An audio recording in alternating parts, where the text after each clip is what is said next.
Hey, hey, hey. It is hard to believe it's Tuesday, and it's hard to believe it's been over a month since I've vlogged about my dating life. Oh my gosh, what is wrong with me, right?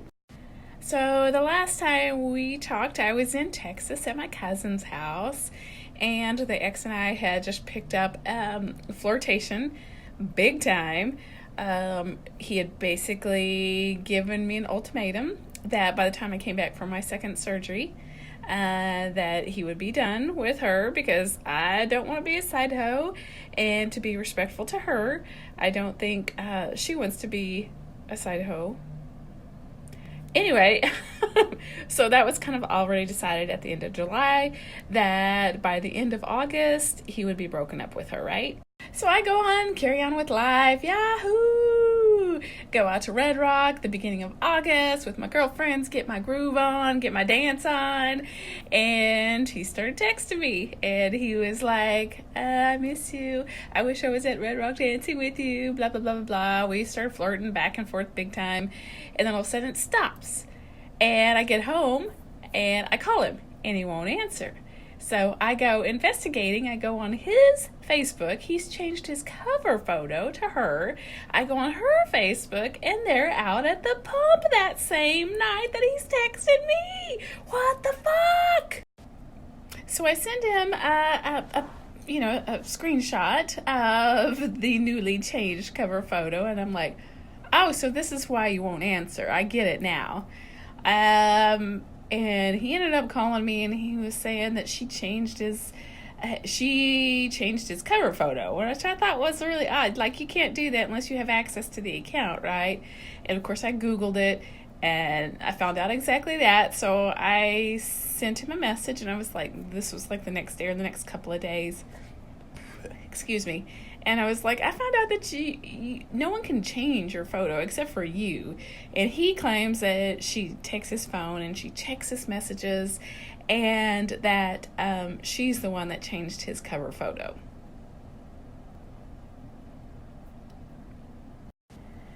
So this is when I realized how difficult it was going to be. And I actually had to fly out to Puebla, Mexico to get my consult. And I realized how hard it was going to be. Like, you're basically living a double life. Here I am saying one thing, and my heart, everything else, my head, everything else is feeling completely another thing.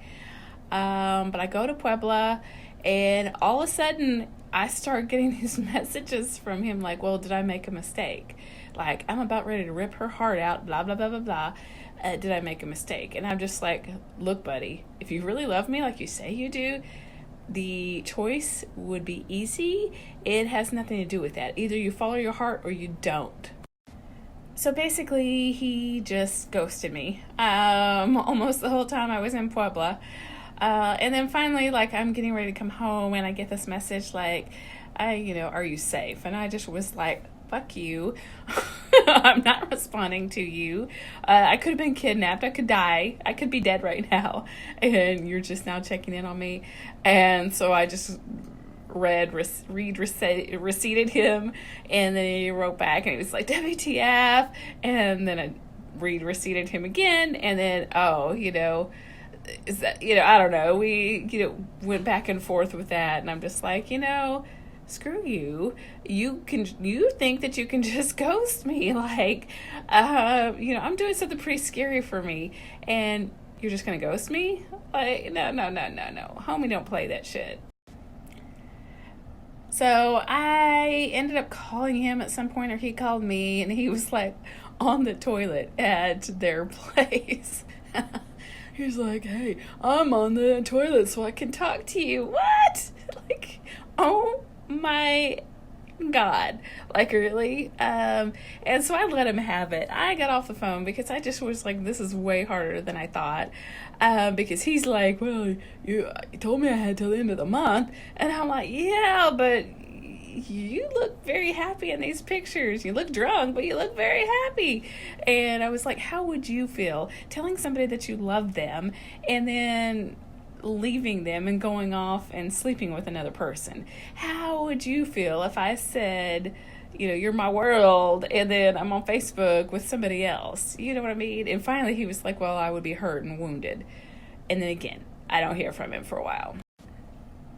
So yeah, he basically ghosts me again until he goes back to work. Yeah, there's a pattern here.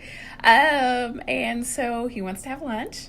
So we meet at the Devon Tower for lunch on his way out of town to go back to work. And I'm just kind of pissed. I mean, I'm just kind of frigid. I'm just kind of upset. Like, this is way harder than I thought it would be. Yeah, and of course he comes and sits beside me at lunch, and yeah, I just melt again. Like, what the hell? What the hell? So we had a great lunch, and he goes off on his merry way back to work. So after that, the flirting picks up again. We're texting back and forth, calling every day, talking every day.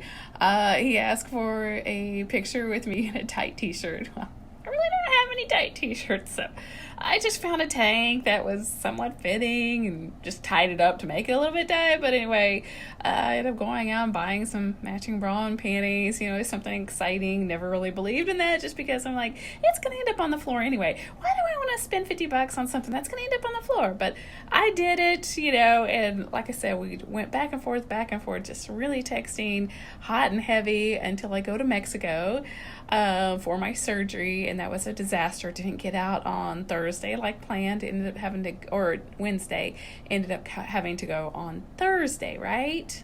So I get all checked in Mexico and everything, and he had asked me if anybody was tracking my location. I told him, of course, my daughter was, and I guess he texted her and was like, hey, just want to see if your mom's had a surgery. This was Friday whenever I had surgery, and I guess she texted him back and was just awful. I mean, he probably deserved it.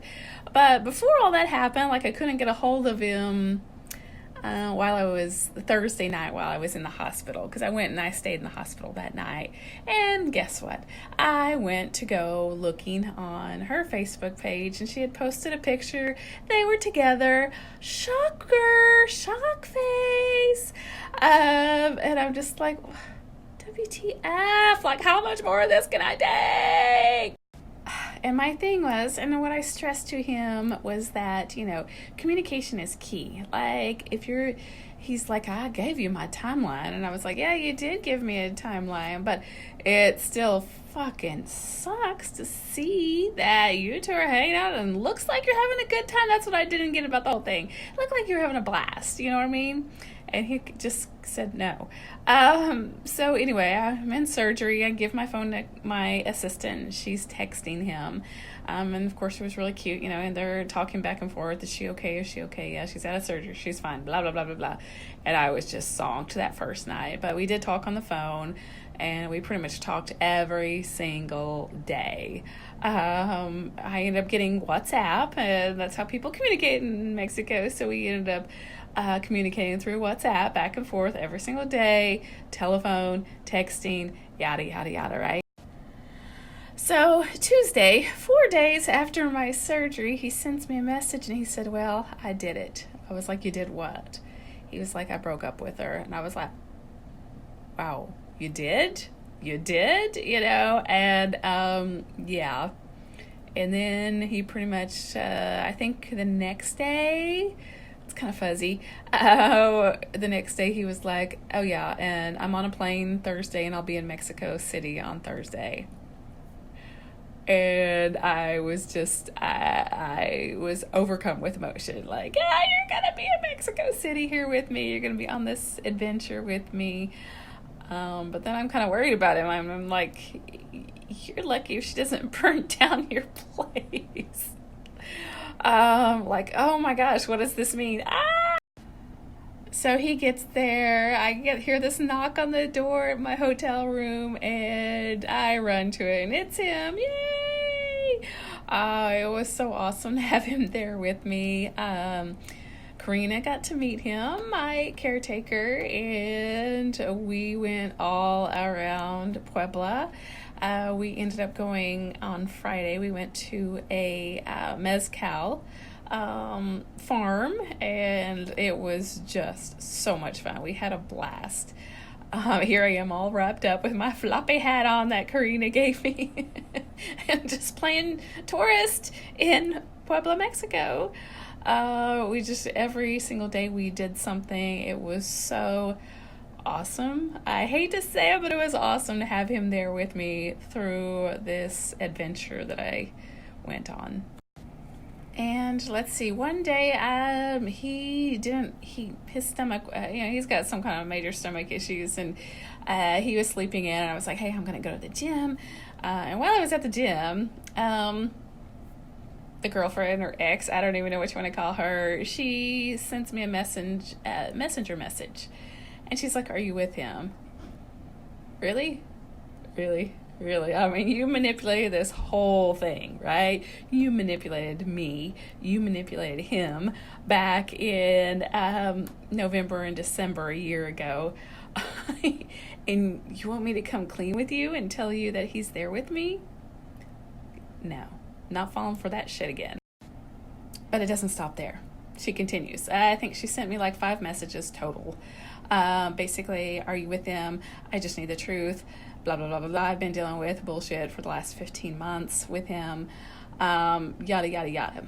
Now, I don't think she's a bad person at all. I think she was completely blinded by love, and that's why she did what she did. But she completely manipulated the situation a year ago. She did everything she could to get me to hate that guy. She did everything. I'm not excusing his behavior at all, but she made me hate him, and then she turned around and she was after his ass, like, all the time. Like, and you want me to be honest and come up front and tell you he's here? No. I owe you nothing, because I'm not going in that little thing again with you. So, of course, I show him the messages, and I'm just like, look, she is texting me. I'm not going to respond. But I finally did respond after the 5th one. And I just basically told her I owe you nothing. I'm not going through that again with you. I owe you nothing, because I'm not going to have my words turned around, and I'm not going to have you turn his words around. So this is between him and I, and nobody else is going to be involved this time. So I did tell her that, and I wish her no ill will at all. She seems like a really nice person, but I'm not going to play that game with her anymore at all. So I think I had told her that, and then I blocked her, and yeah, I'm done.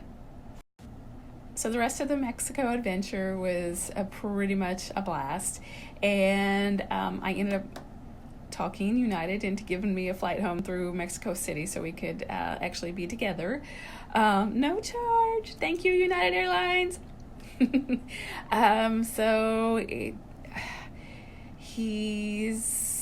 We've just taken off where we ended, and everything seems to be good. We're still working through things of the past, and I want to do something ceremonial like to let go of the past and to move forward. So we are both kind of working on that, vows and promises and things that we need to let go from our past relationship. So things seem to be going really, really well, on track. I don't know what to say. I'm going to take it one day at a time, but I'm going to do everything I can this time to keep him. And he better do the same. Now, because of surgery, I have actually just been a horrible partner in crime for him lately. I have all these big, grandiose plans, like, let's go hiking, let's go biking. And then like 9 o'clock rolls around and I'm tired. So far he's stuck with me. But yeah, everything seems to be going really, really well. So of course, I need any good vibes that you can send to me and to us so that we can survive, because Lord knows that you need a lot of help nowadays to make it in a relationship. So probably won't hear from me very often, just so we can kind of enjoy each other and kind of reconnect and rekindle our relationship. No, we're not girlfriend, boyfriend yet. Not ready for that shit, but